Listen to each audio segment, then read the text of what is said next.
Hi. What are you doing?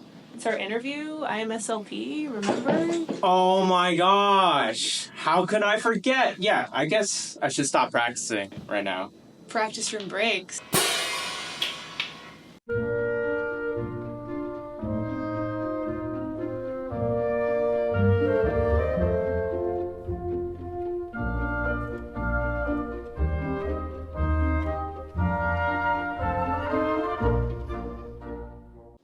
Welcome to Practice Room Breaks with IMSLP because I forced him to stop practicing to talk to me. Yeah. Today we have arguably the most recognizable trombonist on the internet, Trombone Timo, Timothy Mays. Hey. What's up? What's up? What's up? Yeah, go practice. No, Like, you go it's- practice. So right off the bat, how did you get started? I mean, trombone is not really the instrument that I personally feel people gravitate to. Like, what was it about this lovely instrument? I mean, the coolest thing, obviously, is the slide. So this is an alto trombone, but it's very similar to a tenor, and I started on tenor trombone. Obviously, sorry, piano. Obviously, I'm a quirky dude that likes making funny sounds, and in fact, all of my most popular videos have involved a glissando, actually, or a lot of them have a glissando in them. For our audience who might not know what a glissando is, can you explain that? Yeah, so it's connecting two notes and smearing everything in between those two notes. So, I know. Funny! I think naturally, as a kid, we had a show and tell with all the instruments as you do in a gymnasium. The trombone just by far seemed the most fun.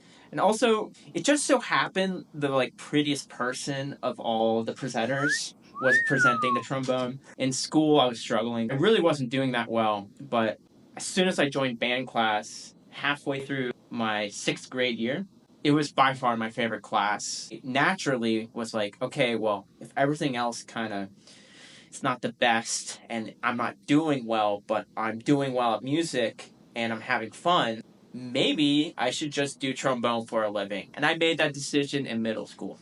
Fast forward to college. What was it like studying this in college? Interesting, because I chose to go to a state university instead of conservatory, and I got into both conservatory and state school, but I decided to leave my hometown, Newton, Massachusetts, to go to Austin, Texas, which was a completely different vibe, and I didn't know if I was sold on being a classical performer or a jazz performer, or if I just wanted to be an educator. So after my first year, I switched from performance to education, but by my 4th or 5th year, I realized that was a mistake. I didn't want to teach marching band. I didn't want to do 80-hour work weeks for something that I wasn't passionate about. So I switched back unofficially to performance. While I was very confident in middle school what I wanted to do, how I wanted to live a life as a trombone player took a lot of figuring out, actually. It just wasn't a straightforward path. And the fact that I'm doing social media now would have never predicted that either. So That is beyond a straightforward path, but I think that's what makes you so cool. You think I'm cool? Yeah! A trombone player? Cool. We'll be right back. We'll be right back.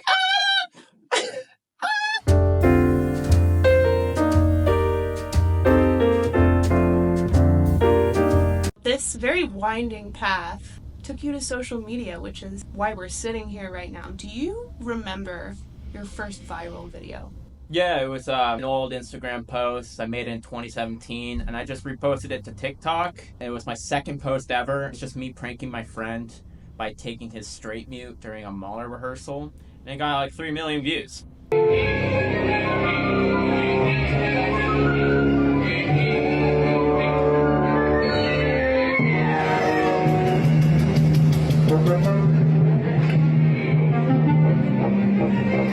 Whoa, what's a straight mute? It's a little thing you put into the bell of a trombone, and you need to do it for symphony orchestra to change your sound, because that's what the composer asks for. But I didn't bring mine. There's only one note in the movement that requires a straight mute.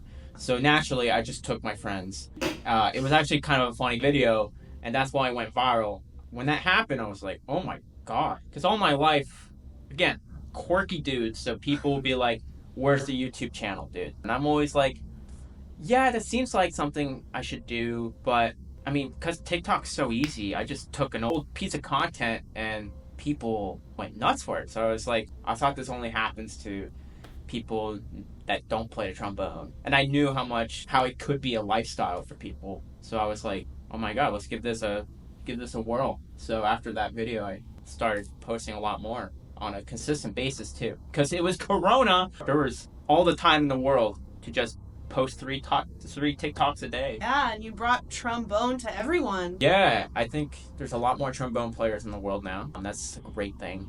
And a lot more people who practice, which is good. I got feedback from the fans, and they say they practice now, which is relieves my anxiety. What do you want your audience to get out of your content? I want them to realize that it's not just the traditional show up for a concert, play all the notes right, and then call it a day.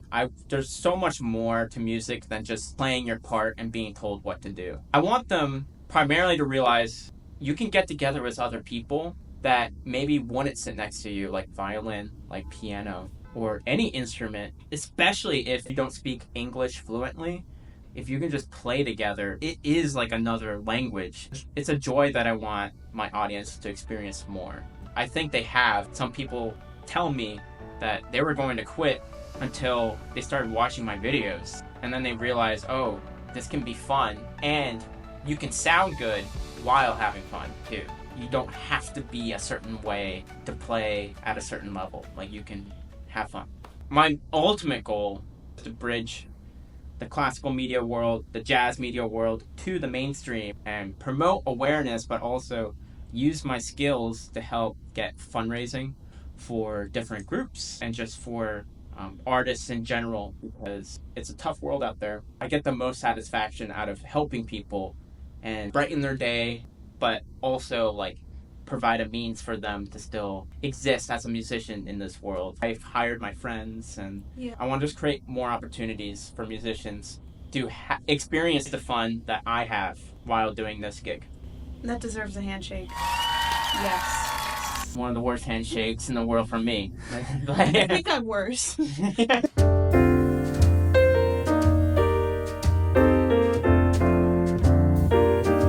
You gave me this chapstick, and I was like, why are you giving me this chapstick? And then I tried it. Like, it's so good. So Robinson's Remedies is the maker of this lip quench product, which is literally just a chapstick, but it's wax free. It's kind of a game changer. It doesn't sound like a big deal, but you mentioned that it actually feels nice. You said it was even better than Aquaphor, right? This is my bag of essentials. I'm not going to show you what's in it. I took it out of here because I put it in here because I love it so much. And I didn't even tell her to say that. There's also other products like Lip Renew and Lip Renew Recovery. It's made for wind musicians. This is a cream that you apply to your surrounding muscles as well, and your lips. These products help you recover from your practice sessions and your performances faster. And there are world-class musicians, doctors, and even dentists who prefer and recommend this product over a lot of prescription products that are already on the market. So shout out Robinson's Remedies. It's something I actually use, something you now actually use. Get 20% off with the link in the description below. Really, I do use it every day, so. It's kind of that time to start practicing again. Have you played a trombone? No. Can you show me? Yeah. Actually, I have a bunch of tips. I kind of have some things on my mind. If you're down, I can teach you. I'm so down. Let's do it. All right. What do I do? I've never held one before. Okay. Finger-wise, you want to hold a water gun, and you put it right here, as so. You see how I'm doing that? Yeah. You want to do that. Okay. I'm going to lock the slide, so don't worry. You're not going to drop it like last time. I hold the slide like a set of car keys, so 3 fingers and 2 fingers just very relaxed. Like this? Yeah, and then I'm going to unlock the slide, okay? Okay. All right, now try it out. Just slide up and down and up. That is totally your fault. And first practice tip is tighten your trombone bell, or else that will happen. Try moving the slide down, up. See how it works? Okay. Yep, you're brilliant. Okay, good. Now this next part, can you say poo? Poo. Okay. Now can you like focus all your poo to just like the very center of your lips? So that was really good what you just did there. That's actually what we need to be doing while we play. Because when we play, we go. That's really good actually. But for just beginners, I like to start with buzzing, and I just want you to get a note. I want you to do exactly the, but that's really good. Okay. There's a lot of students who don't even get that far. It's a nightmare. If it happens, t-shirt, shout out. Do I just... So try that, but with the mouthpiece on your lips. Okay. Good. You do not need to add whatever that head effort motion was. Just everything's right here. Keep it chill. Okay, good. That's a round and A flat. Let's just see what note comes out. I'm gonna walk the slide for you, and I want you to just play the first note that comes out. Good. Yeah, that was a B flat. All right, try it again.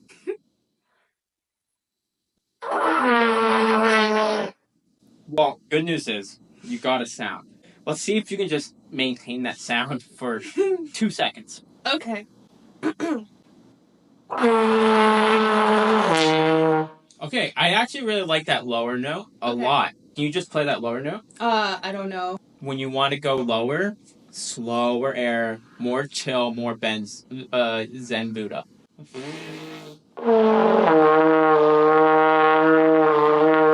Great, now let's just do the final step. Let's do a glissando. Oh, God. Keep that sound and just down and up.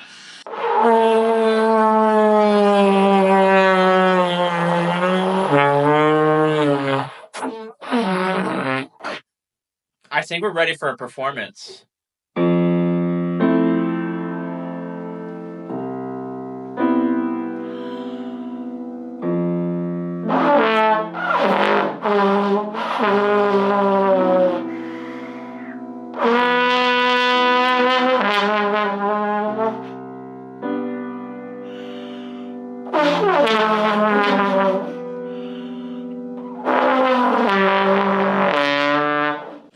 Great job. Thank you so much. That was really good. My mouth hurts. Mouse hurts? Yeah. Oh, Yeah. my mouth hurts. Oh my god. Oh my god. For recovery. A little juice there, and then you just... God, that feels really nice. I think the cameraman should try it. Camera guy? Camera guy? How you feeling about it? Okay. Do you know Eric Sadie? Satie. Oh yeah, you got it. All right.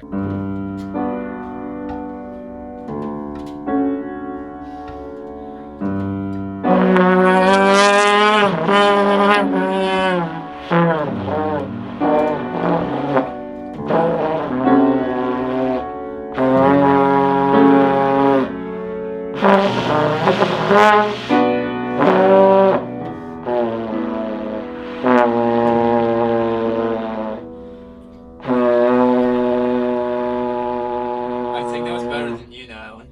Yeah, I think it was.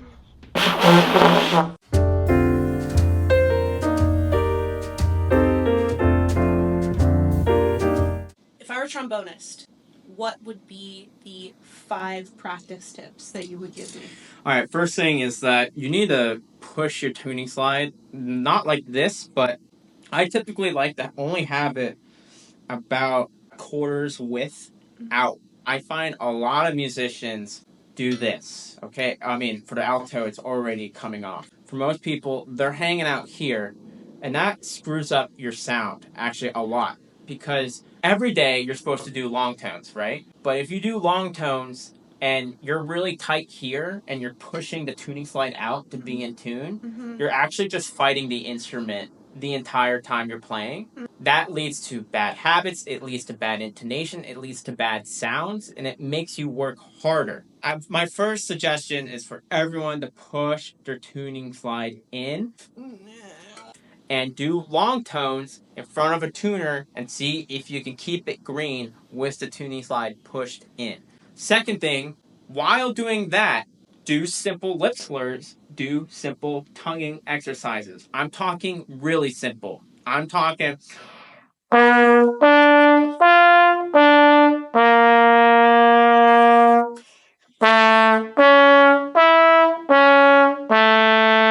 See if you get the same articulation, same sound, and are in tune. 90% of people can't do that. You can practice and get really good at the instrument and be really technically sound, but your sound itself won't be that pleasant if you do not practice like this. And that's one of the big mistakes I made while playing 3 hours a day in 8th grade. My third tip, don't challenge yourself too much. Your challenge should be coming from the fact that you need to make a good sound on every note, not if you can play all those 16 note runs that are in the solo. I'd much rather hear somebody sound really good on an easy piece than to sound like they're struggling on a hard piece. This is essentially like investment, like investing your money into like a 401k. You want to be putting money in the bank. And as soon as you start playing with bad habits on pieces that you can't really play, you're taking money out of the bank. You're not going to get much better at the trombone over the course of, say, 10 years versus if you just played easy stuff, but played it at a level that's really high. Because that's actually so hard to do. And that's what differentiates who wins an audition and who doesn't win an audition. Number 4, don't practice excerpts too much. Focus on your voice, focus on your sound, on etudes, on music that brings you joy. Don't just focus on the same 14 excerpts that you have to play for every audition. You're just going to burn out. You are not going to make as much progress. And you're going to, unfortunately, turn your excerpts into a mundane exercise rather than something akin to a musical performance. And my final tip is to realize that this business is not for everybody. When you're in school, you are literally just working towards one goal, playing in an orchestra or playing old school jazz standards that are harmonically much more complex than anything you would probably see out in the real world, actually. This stuff takes your entire life to be able to execute at a high level, and it's not for everyone. But that being said, like take me as an example. I figured out a way to do jazz, to do classical music, to do any music that I feel like I want to do on my social media page. And that, I feel like, has led me to a career that's much more fulfilling than, say, just going for orchestra and doing nothing but playing orchestral excerpts for my entire life. Let me tell you, there's plenty of people who have a full salary who aren't that happy in the orchestra, and it's because they actually just don't really like playing the music. You need to realize that, if you need to realize that, and you need to find your own way to exist as a musician in this world, if that's the case. You're going to graduate school, and you're going to be out of luck, because you probably won't have a job lined up with a salary. You have to all of a sudden pay your bills. That can be really hard if you don't know what you want to be doing, and don't have the goals in college to help you achieve that salary or that support system to allow you to perform music in the future. That was very long-winded, but those are my 5 tips. All stuff I wish I realized sooner. And also, side bonus tip, try social media. I've had incredible performing opportunities that really inspired me, and I got to play with and work with world-class musicians that I would have never worked with had it not been for social media. And I think you only have stuff to gain if you approach it right. So I can second that completely. You're also proof of that. Post that video. You never know what's going to happen. That was really fun. Yeah, thanks for having me. Thanks for coming. Hey, you want a free subscription so you don't have to download scores and wait 15 seconds for them? That sounds really good. But it's only $3, so I'm good. You got trombone money. Oh, fancy man. Saving it up. All right, well, practice break over. Cool. Enjoy your practicing. Yeah, thanks. Yeah. See you. See ya. Yeah. Bye. Get out.